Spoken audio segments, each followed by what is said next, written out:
आज सुबह मेरे पास एक व्हाट्सएप मैसेज आया और व्हाट्सएप मैसेज में सिर्फ ये लिखा था, सर मेरी पॉलिसीज रिव्यू कर दी। 6 LIC पॉलिसीज, हर साल 1,34,000 प्रीमियम भी भर रहा था। खुद के नाम पॉलिसी, वाइफ के नाम पॉलिसी, दोनों बच्चों के नाम पर भी पॉलिसी। और ऑनेस्टली मुझे लगा इस बंदे की फाइनेंशियल प्लानिंग ज़बरदस्त होगी। लेकिन सिर्फ कुछ मिनट बाद मुझे एक ऐसी चीज़ दिखी जो किसी भी पॉलिसी डॉक्यूमेंट्स में लिखी हुई नहीं थी, और वही इस पूरे रिव्यू का टर्निंग पॉइंट बन गई। अब मेरे लिए कोई नई बात नहीं थी। रोज लोग मैसेज करते हैं, बोलते हैं कि सर मेरी पॉलिसीज रिव्यू कर दो, इसको क्या सरेंडर कर दूं, इसको क्या कंटिन्यू रखूं, क्या मुझे मैच्योरिटी पे कितना अमाउंट मिलेगा, ये सब चीजें। और मैंने भी नॉर्मली रिप्लाई किया कि जी भेज दीजिए अपनी पॉलिसीज। उसके बाद जब पॉलिसीज आनी चालू हुई, एक पॉलिसी, दो पॉलिसी, तीन पॉलिसी, 6 पॉलिसीज मेरे पास आई। और जब मैंने पॉलिसीज का प्रीमियम कैलकुलेट किया तो प्रीमियम जा रहा था लगभग 1 लाख रुपए से ज्यादा का। अब ऑनेस्टली बताओ कि अगर 1 लाख रुपए से ज्यादा का जो प्रीमियम है वो साल का जा रहा है तो प्लानिंग स्ट्रांग होगी ना। मुझे भी यही लगा था, लेकिन जब मैंने उनसे कुछ और डिटेल्स मांगी ना तो मुझे दिखा, कुछ एक ऐसी चीज दिखी जिसके बाद पूरा ये जो रिव्यू था ना वो पूरा एक टर्निंग पॉइंट लिख गया। दोस्तों आज की वीडियो में मैं आप लोगों को एक रियल केस स्टडी जो है वो दिखाने वाला हूँ। जम्मू कश्मीर से बिलोंग करते हैं और फिलहाल वो बैंगलोर के अंदर जॉब कर रहे हैं। इनकी एज जो है वो 43 ईयर्स की है। अब इनकी केस स्टडी से जो कुछ लर्निंग्स निकली ना वो शायद आपकी प्लानिंग का भी नजरिया बदल दे, इसलिए मैं ये वीडियो जो है आप लोगों के साथ शेयर करना चाहता हूँ। आज की वीडियो के एंड तक मैं आपको बताऊंगा कि कौन सी पॉलिसीज मैंने उनको कंटिन्यू करने को कहा, कौन सी पॉलिसीज मैंने उनको बोला कि एक बार उसके ऊपर नजर रखिए, रिव्यू कीजिए दोबारा से कि उसको हम सरेंडर के लिए लेके जा सकते हैं। और उनका मैसेज भी मेरे पास पता ये आया था कि मैं ना कुछ पॉलिसीज को सरेंडर करने के लिए सोच रहा हूँ, तो आपकी मैंने LIC रिव्यू वाली वीडियो देखी थी और उसके बाद मुझे लगा कि एक बार सरेंडर करने से पहले आपसे पूछ लेता हूँ। तो फिर मैंने उनको ऐसी ये सब चीजें बताई। और एक चीज और मुझे लगता है कि आज की वीडियो को देखने वाले मोस्टली लोग जो है ना उस एक चीज को जो है वो इग्नोर कर। देखिए हमारे देश के अंदर ना एक बहुत कॉमन प्रॉब्लम है कि कोई ना फाइनेंशियल प्लानिंग नहीं करता, फाइनेंशियल प्रोडक्ट्स ले लेते हैं। कोई LIC ले लेगा, कोई FD ले लेगा, कोई म्यूचुअल फंड स्टार्ट कर लेगा। लेकिन सच क्या है, फाइनेंशियल प्लानिंग और फाइनेंशियल प्रोडक्ट्स दोनों अलग अलग चीजें होती हैं। हो सकता है किसी के पास 10 प्रोडक्ट्स हो लेकिन उसकी फाइनेंशियल प्लानिंग फिर भी वीक हो, और किसी के पास सिर्फ 3 प्रोडक्ट्स हो और उसकी फाइनेंशियल प्लानिंग बहुत स्ट्रांग हो। और मुझे लगता है कि यही सबसे बड़ा लेसन जो है ना आज की वीडियो से निकल कर आएगा।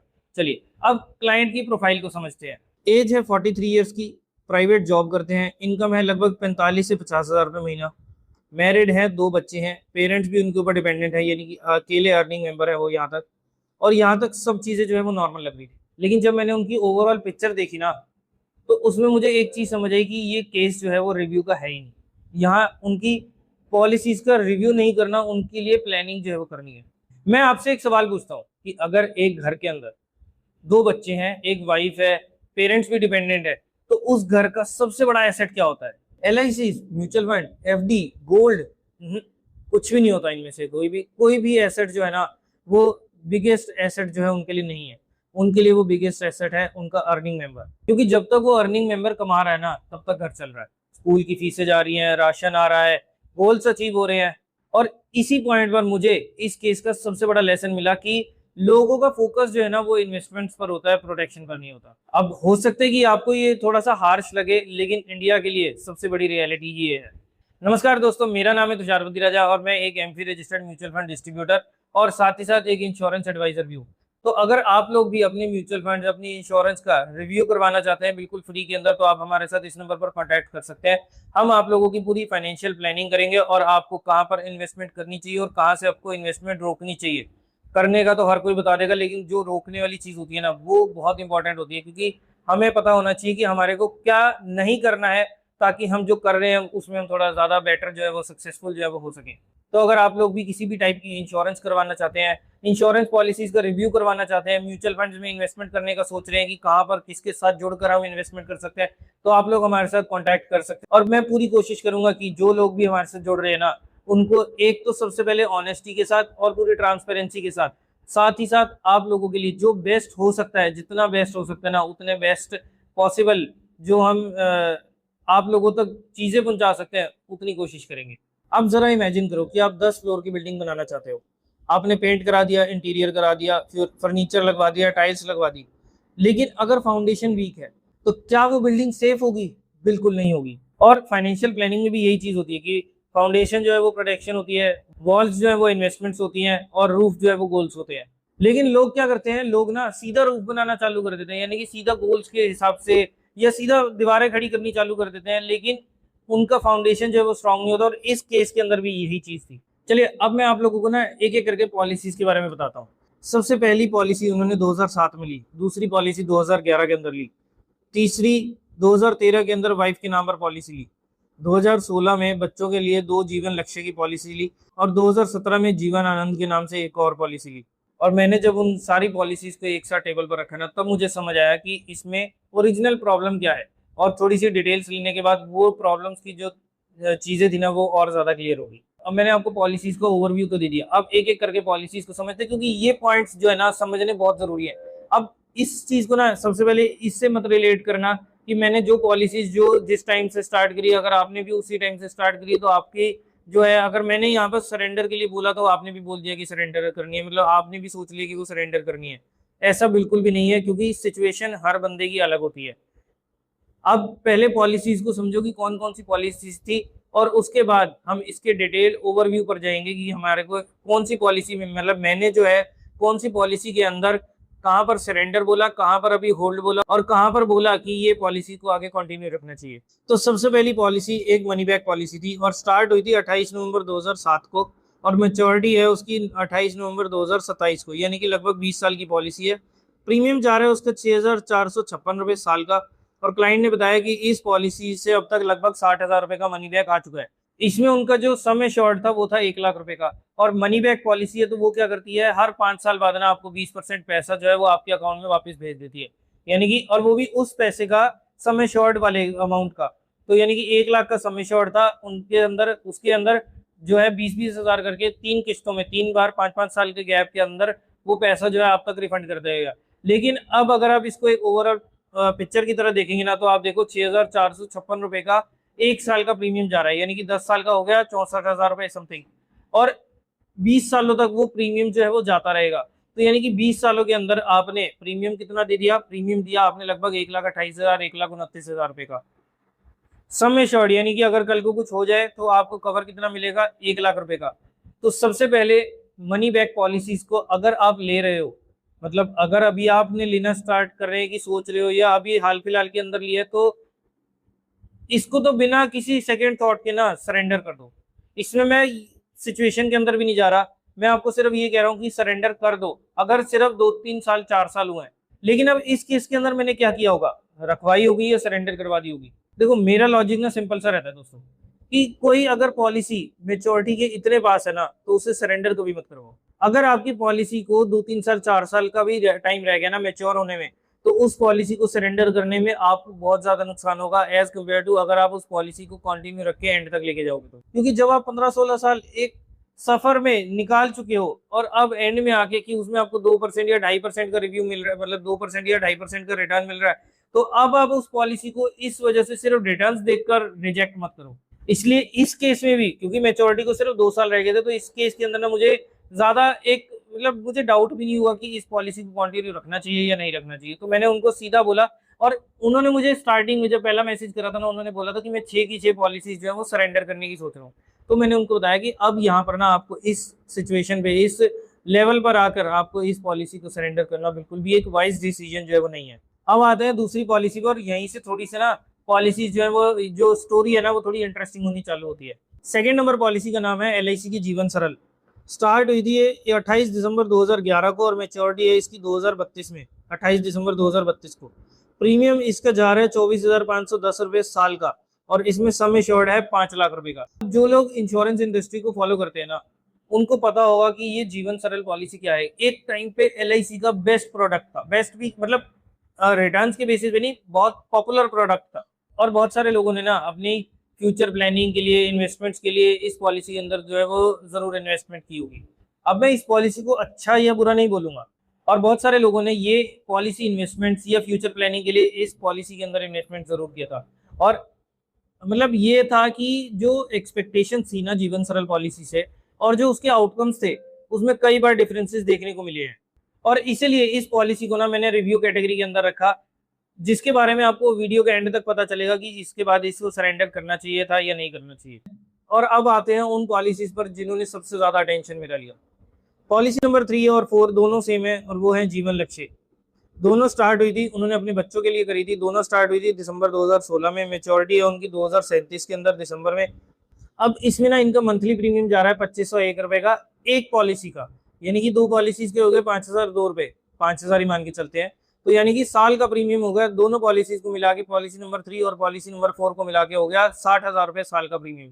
और दोनों पॉलिसीज में जो सम एश्योर्ड था ना वो था 5-5 लाख का। अब यहाँ पर ना इस सिचुएशन पे आके मुझे क्लाइंट्स की जो सोच है ना वो बहुत पसंद आई, क्योंकि उनका ना इंटेंशन बहुत सही था कि हर पेरेंट चाहता है अपने बच्चों के फ्यूचर जो है वो सिक्योर करना। लेकिन फिर मैंने ना ये दोनों पॉलिसीज देखने के बाद ना, या एक पॉलिसी भी देखने के बाद, मैंने अपने आप से एक क्वेश्चन पूछा कि क्या चाइल्ड प्लानिंग करना और उसके लिए जो पॉलिसीज लेना दोनों सेम चीजें हैं? ये उसके लिए हमने इन्वेस्टमेंट कर दी, लेकिन चाइल्ड के फ्यूचर के लिए प्लानिंग करना, क्या दोनों एक ही सिक्के के दो पहलू हैं? क्योंकि जब हम 10-15 साल बाद एजुकेशन की कॉस्ट देखेंगे ना, तो बहुत बड़ा रोल जो है उसके अंदर इन्फ्लेशन प्ले करती है। और इसी वजह से मैंने इन दोनों पॉलिसीज को स्पेशली मार्क किया। अब आते हैं 5वें नंबर की पॉलिसी पर, और यहाँ पे भी एक इंटरेस्टिंग ऑब्जर्वेशन थी कि इस पॉलिसी का नाम है न्यू जीवन आनंद। स्टार्ट हुई थी दिसंबर 2017 में और मेच्योरिटी है इसकी दिसंबर 2038 में। यानी कि आप देखो कि कोई भी पॉलिसी ना 20 सालों से कम तो है ही नहीं। इसकी मंथली प्रीमियम जा रहा था 2607 रुपए का, सम एश्योर्ड था इसमें भी 5 लाख रुपए का। और अगर अब आप LIC प्रोडक्ट्स को जानते हैं ना, तो जीवन आनंद तो बहुत ज्यादा फेमिलियर होगा, क्योंकि ये एक ऐसा प्रोडक्ट है जहां सेविंग्स का और इन्वेस्टमेंट का दोनों का कॉम्बिनेशन बनाकर यहाँ पर जो है पहली बार परोसा गया था। और आज भी लोग इसमें इस पॉलिसी के अंदर जो है इन्वेस्टमेंट करते हैं रिटर्न्स को देख के। लेकिन मेरा फोकस है वो रिटर्न्स पर नहीं था, मेरा ओवरऑल उनका जो प्लानिंग थी ना, जो ओवरऑल उनकी सिचुएशन थी उसके ऊपर था। अब आते हैं उनकी लास्ट पॉलिसी जो उन्होंने मेरे पास डिटेल शेयर की थी, और वो उन्होंने अपने नाम पर नहीं, वो उन्होंने वाइफ के नाम पर ली थी। वो पॉलिसी स्टार्ट हो रखी थी नवंबर 2013 के अंदर, मेच्योरिटी थी उनकी 2033 के अंदर। साल का प्रीमियम जा रहा था 12,142 रुपए और सम एश्योर्ड था 2.5 लाख रुपए का। अब जब मैंने इन सारी पॉलिसीज को एक जगह पर लिखा ना, और उनके प्रीमियम्स को देखा, उनके सम एश्योर्ड को देखा, ये सारी चीजें जब मैंने कैलकुलेट करके एक जगह पर नोट डाउन करी ना, तो मैंने देखा कि यार यहाँ पर ना पॉलिसीज की क्वालिटी में कोई फर्क नहीं था, मतलब कोई कमी नहीं थी। लेकिन कुछ और प्रॉब्लम थी जो मुझे बहुत ज्यादा कंसर्न जो है उनकी पूरी ओवरऑल प्लानिंग के अंदर लगा।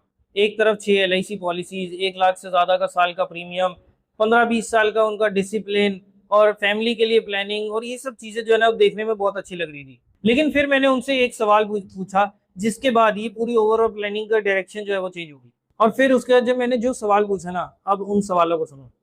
सबसे पहले मैंने पूछा सर टर्म इंश्योरेंस कितने की है? उनका जवाब था नहीं है। मैंने पूछा उनसे हेल्थ इंश्योरेंस कितने की है? उन्होंने बोला नहीं है। मैंने कहा SIPs तो करते होगे, SIPs में क्या है, कितना इन्वेस्टमेंट आप SIPs में कर रहे हो? उन्होंने बोला नहीं है। और ये 2-3 सवाल पूछने के बाद ना मुझे समझ आ गया कि यहाँ पर मुझे पॉलिसीज नहीं प्लानिंग देखनी है। यहाँ से मेरा पूरा पर्सपेक्टिव जो है ना उनकी उसके उनके एक व्हाट्सएप मैसेज का, वो पूरा का पूरा चेंज हो गया कि मुझे अब यहाँ पर उनको सिर्फ LICs के बारे में कुछ नहीं बताना। LICs तो जो कर रहे हैं वो चलो अलग बात है, मुझे उनकी ओवरऑल प्लानिंग को सुधारने में कोशिश करनी है, उनकी हेल्प जो है वहां पे करनी है। अब जरा 1 मिनट रुक कर आप भी इस केस को ध्यान से समझो कि 43 की एज, एक वाइफ, 2 बच्चे, पेरेंट्स हो गए उनके, वो सब इनके ऊपर डिपेंडेंट है। और अगर कल को उस अर्निंग मेंबर के साथ कुछ हो जाए तो किस चीज की सबसे पहले जरूरत पड़ेगी? बोनस की, मेच्योरिटी अमाउंट की, कैश फ्लो की? जी हाँ, कैश फ्लो की। अब मैंने उनको ना यहाँ पर एक लाइन बोली जो आप भी याद रखना। मैंने उन्हें बोला कि सर आपकी प्लानिंग गलत नहीं है। ध्यान से सुनना मैंने क्या बोला है। मैंने उनसे बोला कि आपकी सेविंग्स, आपकी प्लानिंग जो है वो गलत नहीं है, लेकिन सीक्वेंस थोड़ा उल्टा हो गया। पहले प्रोटेक्शन आनी चाहिए थी, फिर इन्वेस्टमेंट्स, लेकिन यहाँ इन्वेस्टमेंट टाइप प्रोडक्ट्स जो है वो पहले ही आ गए और इन्वेस्टमेंट और प्रोटेक्शन जो है वो बाद में भी नहीं आई। और मुझे लगता है कि ये लाइन जो है ना लाखों इंडियंस पर अप्लाई होती है। अब फिर सवाल आता है कि मैंने क्लाइंट को क्या सजेस्ट किया। मैंने क्लाइंट को एक भी पॉलिसी तुरंत सरेंडर करने के लिए नहीं बोली, क्योंकि यूट्यूब पर, इंस्टाग्राम पर रील्स आती है कि अगर आपने ये पॉलिसी करवा रखी है, इतने साल रह गया तो यहाँ पर बंद कर दो। लेकिन फाइनेंशियल प्लानिंग जो है ना इतनी सिंपल नहीं होती। हर फैमिली का कॉन्टेक्स्ट अलग होता है, हर सिस्टम का कॉन्टेक्स्ट अलग होता है, हर उनकी सिचुएशन का कॉन्टेक्स्ट अलग होता है, हर बंदे की इनकम कैसी है, कैसी उनकी सिचुएशन है, कहाँ वो रह रहे हैं, कितने उसके ऊपर डिपेंडेंट्स हैं। ये सब चीज़ों का कॉन्टेक्स्ट समझने के बाद ना एक फाइनेंशियल प्लानिंग जो है वो की जाती है। अगर मेरे से पूछोगे ना कि प्रायोरिटीज आप कैसे सेट करते हो, तो सबसे पहले मेरी होती है हेल्थ इंश्योरेंस लेना, दूसरी होती है एक प्रॉपर जो अर्निंग मेंबर है उसके लिए टर्म इंश्योरेंस, और तीसरे नंबर पर होता है कि अगर आपके पास बच्चे भी हैं तो बच्चों के लिए आप थोड़ी सी फ्यूचर प्लानिंग, उनके एजुकेशन के लिए प्लानिंग जो है वो स्टार्ट करें। और एजुकेशन के लिए मैंने 2-10-6 का बहुत अच्छा फॉर्मूला जो है वो भी बता रखा है कि जैसे बच्चा पैदा होता है ना, आप तब से उसकी फाइनेंशियल प्लानिंग जो है वो स्टार्ट कर सकते हैं। और उसके लिए आपको पूरी एक डेडिकेटेड वीडियो जो है ना वो ये मिल जाएगी। यहाँ पर आप पूरा चेक कर सकते हैं कि वो 2-10-6 फार्मूला से कैसे आप बच्चे की पूरी एजुकेशन की जर्नी जो है ना, उसकी स्कूल लाइफ से लेके उसके आगे तक की जितनी भी जर्नी होगी ना, उसको आप कैसे संवार सकते हैं, सुधार सकते हैं, और कैसे आप अपने आप को टेंशन फ्री करके बच्चे की एजुकेशन लाइफ के लिए जो है आप पैसा उसके पहले दिन से, बच्चा पैदा होने के पहले दिन से आप उसके लिए स्टार्ट कर सकते हैं। तो अब फिर सवाल आता है कि आपने उन पॉलिसीज के लिए क्या सजेशन दिया। तो देखो, ये वीडियो बनाने का मोटिव ये था, ये आप लोगों को समझाना कि मैंने जितने भी लोगों की पॉलिसीज करी है ना आज तक रिव्यू, उनमें से बहुत कम लोग मुझे ऐसे मिले हैं जिनकी प्लानिंग एग्जैक्टली वैसे थी जैसा वो सोच के चल रहे थे।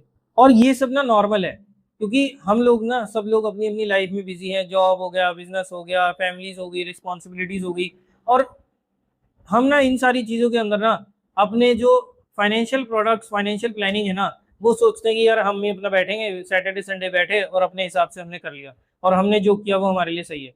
लेकिन सेकंड ओपिनियन लेने में कुछ नहीं जाता। अब बात करते हैं इनके साथ मैंने क्या सजेशन दिया उनको। सबसे पहले मैंने ये बोला कि जो उन्होंने बच्चों के लिए प्लानिंग कर रखी है वो पैसा जो है सरेंडर करो, और उसके बदले में जो सरेंडर वैल्यू मिल रही है, जो भी मिल रही है, क्योंकि अभी 10-11 साल पड़े हैं, 12 साल पड़े हैं उनकी पॉलिसीज को मेच्योर होने में। 2016 में ली थी, 2038 या 36 के आसपास खत्म हो रही है, तो अभी कम से कम नहीं तो 8-10 साल पड़े हैं।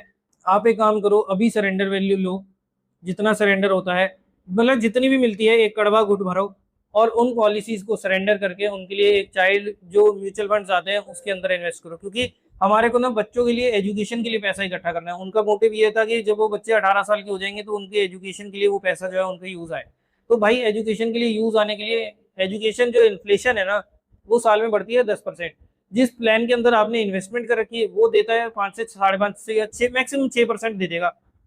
तो अब ये देखो कि अगर आपने उस पैसे को वहां पे इन्वेस्टेड भी रखा ना, तो भी आप 4% के साल के हिसाब से जो है आप उस पैसे को पहले ही गवा रहे हो। तो आपकी एजुकेशन नीड्स जो है वो वहां तक कैसे मीट करेगी। तो मैंने उनको ये चीज बोली कि आप इन दोनों पॉलिसीज को तो सबसे पहले प्रायोरिटी बेसिस पे इनको सरेंडर करो, और इनका जो सरेंडर वैल्यू है वो, और जितना आप महीने का उनमें 2501 रुपए जो इन्वेस्टमेंट कर रहे हो, उस पैसे को आपने ये सोच के डालना है कि यहाँ पर आप उसकी SIPs करोगे, उनके लिए चिल्ड्रन फंड्स के अंदर पैसा इन्वेस्ट करोगे, और चिल्ड्रन फंड के अंदर इन्वेस्टमेंट नहीं कर सकते तो उनके लिए कुछ थोड़ा सा पैसा जो है वो डाइवर्सिफाई करके। तो अब जो वो सरेंडर वैल्यू मिल रही है ना, उसको क्या करो, उसको डायरेक्टली जाके म्यूचुअल फंड्स के अंदर डाल दो, और जो 2501 रुपए की आप मंथली SIP कर रहे हो ना, उसको भी अपने इस टाइप से जो है आगे कंटिन्यू रखो। तो जीवन लक्ष्य को तो मैंने बोल दिया कि ये स्ट्रॉन्ग एक रिव्यू कैंडिडेट है। दूसरा जो रिव्यू कैंडिडेट मेरे लिए आया, जो मैंने इनकी पॉलिसीज के अकॉर्डिंग निकाल कर दिया, वो था जीवन आनंद पॉलिसी का, जो 2017 में स्टार्ट हुई थी और 2038 के अंदर खत्म होनी थी। ये भी एक लॉन्ग ड्यूरेशन पॉलिसी है, इसमें भी आप लगभग 8-9 साल का दे चुके थे पैसा। तो इसीलिए मैंने इसको भी बोला कि ये भी एक रिव्यू कैंडिडेट बनता है, और इसको भी एक बार हमारे को दोबारा जो है इसके ऊपर सोचना चाहिए। क्या अगर हम इसको बंद करके इसी चीज को, इसी पैसे को अगर हम दूसरे तरीके से इन्वेस्टमेंट कर सकते हैं, तो क्या आपकी ये रिटायरमेंट प्लानिंग की तरह काम नहीं आ सकता। तो वो चीज़ हमने उसके अकॉर्डिंग जो है रिव्यू में लेकर गए, और उसके अकॉर्डिंग जो है हमने उसका सोल्यूशन जो है वो प्रोवाइड किया। तीसरी चीज जो नंबर 1 की पॉलिसी थी, जिसके 2027 में मेच्योरिटी थी, तो वो तो मैंने आपको बता ही दिया था कि वो आपको कंटिन्यू रखनी है। जीवन सरल पॉलिसी मैंने उनको बोला था कि कंटिन्यू रखो, क्योंकि अब ज्यादा टाइम नहीं रह गया, 5-6 साल का रह गया, और उसमें भी उनको जो पॉलिसी का जो प्रीमियम देना है वो 1-2 साल ही देना था, और बाकी 4-5 साल बाद उनको मेच्योरिटी अमाउंट मिलना था। तो इसलिए वो चीज़ भी मैंने उनको मना कर दी कि अब आप इसको सरेंडर करने का कोई फायदा नहीं है, क्योंकि 1-2 साल 3 साल का प्रीमियम जो है वो रह गया। अब आप सरेंडर करोगे तो ज्यादा नुकसान होगा। लेकिन जो छठी पॉलिसी थी, उनका उनका आंसर मैंने उनको इसलिए नहीं दिया क्योंकि उन्होंने मुझे उसकी सरेंडर वैल्यू जो है वो नहीं बताई थी। वाइफ के नाम पे उन्होंने ये पॉलिसी ले रखी है, तो मैंने उनको बोला कि एक बार मुझे इसके सरेंडर वैल्यू बता दो, बट वो कहते हैं कि इसका पॉलिसी का बॉन्ड जो है ना वो मुझे अभी नहीं मिल रहा। जो डिटेल्स उन्होंने मेरे से शेयर करी थी, तो वो सारी चीज़ों के बेसिस पे मैंने उनको बोला कि जब तक इसकी सरेंडर वैल्यू नहीं मिलेगी ना मुझे, तब तक मैं आपको इसके ऊपर एक परफेक्ट आंसर जो है वो नहीं दे सकता। और अभी वीडियो बनाने तक मुझे उनके पास उनका जो रिप्लाई है वो नहीं आया है। जैसे ही उनका रिप्लाई आएगा तो मैं उसके अकॉर्डिंग फिर उनको जो भी बेस्ट पॉसिबल सजेशन होगा वो उनको प्रोवाइड कर दूंगा। तो आई होप कि अब आपको इतनी बड़ी डिस्कशन के बाद एक चीज़ समझ आई होगी कि पॉलिसीज का रिव्यू सिर्फ उनके रिटर्न के बेसिस भी नहीं होता। वो ये देखना होता है कि जो मैंने इन्वेस्टमेंट्स कर रखी है, जो मैंने पॉलिसीज ले रखी है, क्या वो मेरी फैमिली की रियलिटी के अकॉर्डिंग, उनके फ्यूचर पर्सपेक्टिव के हिसाब से बनी हुई है या नहीं। तो अगर आप लोगों ने भी कोई LIC की, कोई SBI लाइफ की, कोई HDFC लाइफ की, कोई ICICI की, या किसी भी कंपनी की कोई भी पॉलिसी अगर आप लोगों ने ले रखी है, और आपके मन में एक सवाल आए कि जो मैं कर रहा हूँ क्या वो सच में सही है, तो एटलीस्ट एक बार आप प्लानिंग का रिव्यू जो है वो जरूर करवाएं, चाहे किसी से भी करवाएं। लेकिन आप लोगों को एक क्लियर पॉइंट मिलेगा कि क्या जो मैं सोच रहा हूँ क्या वो मेरे गोल्स के अकॉर्डिंग जो है वो सही है या नहीं है। क्योंकि आखिरी में ना पॉलिसी इंपॉर्टेंट नहीं होती, आपकी फैमिली का फ्यूचर इंपॉर्टेंट होता है। और अगर आप लोग चाहो तो मैं आपकी पॉलिसीज और ओवरऑल प्लानिंग को देखकर अपनी ऑब्जर्वेशन जो है वो कुछ शेयर कर सकता हूँ। तो अगर आप लोग भी किसी भी टाइप की पॉलिसी को रिव्यू करवाना चाहते हैं तो आप लोग हमारे साथ इस नंबर पर कॉन्टैक्ट कर सकते हैं। और अगर आप लोग इसके अलावा स्टॉक मार्केट म्यूचुअल फंड्स में भी हमारे साथ जुड़कर इन्वेस्टमेंट करना चाहते हैं तो भी आप इस सेम नंबर पर कॉन्टैक्ट कर सकते हैं। इनफैक्ट अपना म्यूचुअल फंड पोर्टफोलियो रिव्यू जो है अगर आप लोग करवाना चाहते हैं तो वो चीज़ भी आप लोगों को बिल्कुल फ्री में ये सर्विसेज जो है वो भी मिल जाएगी। तो चलिए दोस्तों, आज की वीडियो में इतना ही। मैं तुषार राजा आपसे लेता हूँ इजाजत। Bye bye, take care. जुड़े रहे इन्वेस्टर ट्रेड के साथ, क्योंकि हम है आपके सपनों के फाइनेंशियल गाइड।